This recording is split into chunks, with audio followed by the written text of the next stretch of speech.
Druids and Barbarians receive some significant buffs, Necromancer gets its first nerf, and stay until the end of the video to find out what is the most significant and controversial change that Diablo 4 has received so far. Hello everyone, I am Dad of War, and Blizzard just shared an article regarding Diablo 4 open beta, feedback that they gathered, and some pretty significant changes that they've made to Diablo 4, which will take place at the game's release. Let me know which changes you are most excited for in this article in the comments below.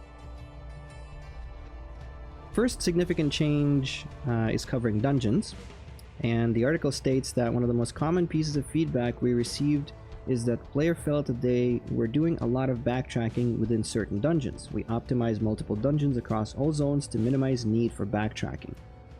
Dungeon gameplay section has a lot of changes and states the following. Straggling monsters will now seek out the player to help complete kill all monsters objectives. All channel objectives had their channel time reduced by 50% or reduced to 0, making them instant. Also, while carrying carryback objectives, player will now receive 25% movement buff. Dungeon events that require you to gather animus now grant 10 resources and reduce all active cooldowns by 1 second. And returning a portable objective to its pedestal now fully restores health, resources, potions, and resets cooldown for all nearby players. All dungeon gameplay changes seem to be designed to make the endgame dungeon experience much faster and more fun, while focusing on keeping the player momentum through the dungeon. Article also covers class changes. Classes that were affected the most are Barbarian, Druid, and Necromancer. Barbarian had received a flat 10% passive damage reduction, but some skill tree passives have had their damage reduced effects reduced to compensate. Whirlwind now deals more damage but costs more fury, and Double Swing skill enhancement refunds full fury cost when used on stunned or knocked down enemies. Druid also received some buffs in the form of companion skills now deal heavily increased damage. All Druid ultimate skills have had their cooldowns reduced. Usability improvements have been made to maul and pulverize, and using a non-shapeshift skill will now transform Druid back into their human form.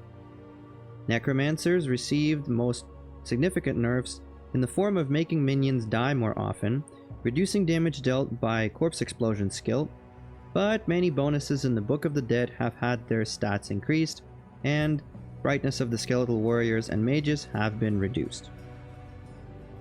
Article also mentions fixing multiple issues that allowed bosses like the Butcher to become unstoppable.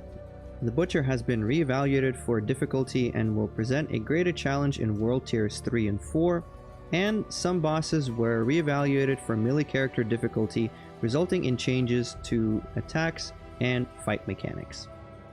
Sellers were made more appealing with the following. Sellers will now consistently reward a chest upon completion, and fixed an issue where guaranteed elite monsters would be absent from the seller. General quality of life has the most controversial change, which is Reset Dungeon button has been disabled.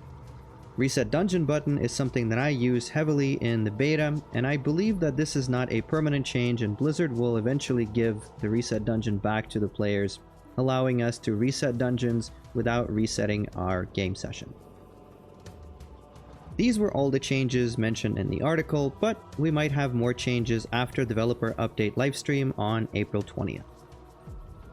If you like this video, please share it. Check out these other videos, and for more Diablo 4 content, subscribe to my channel.